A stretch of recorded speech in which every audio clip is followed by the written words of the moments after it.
3, 2, 1. How you doing? This is take 12. Now, one of the things that I'd like to talk about is some of the inappropriate language that I've been using during some of my shows.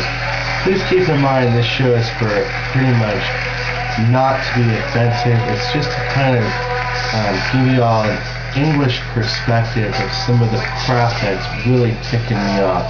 Starting with the economy, starting with the war overseas, starting with the housing problems, and starting with all the issues that the media kind of shines.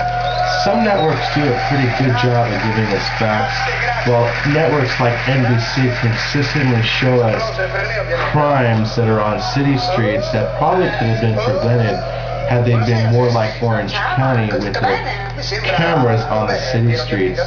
One of the new posts that I did is on JamestownCaliph.com. Wow, you see those legs right there? Basically what I'm going to do is I'm going to go back here and you're going to watch this show here, SexyLegsYouTube.com.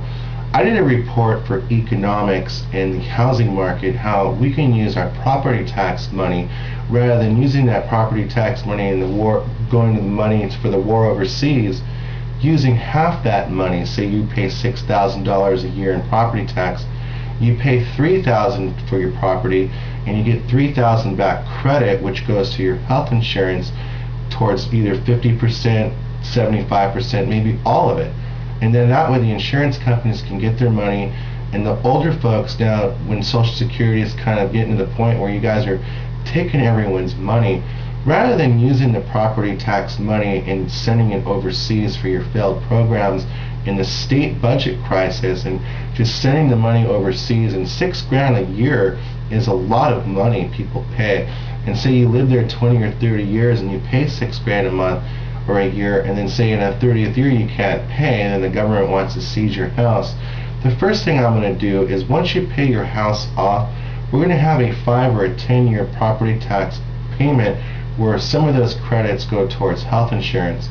Also, some of those property tax money goes towards providing security for your property, such as cameras, infrared, sensors, all kinds of stuff. That way, since they're watching you, now you're watching them, and now we're an equal level playing field instead of this fucking socialist universal health care insurance proposal Clinton's trying to propose. Because once it becomes socialist, once you're in there, they can do whatever they want. And that's why it's important to keep medicine private, not socialist, because that's the next step of not only NSA, not only the system trying to get people all in their little computer data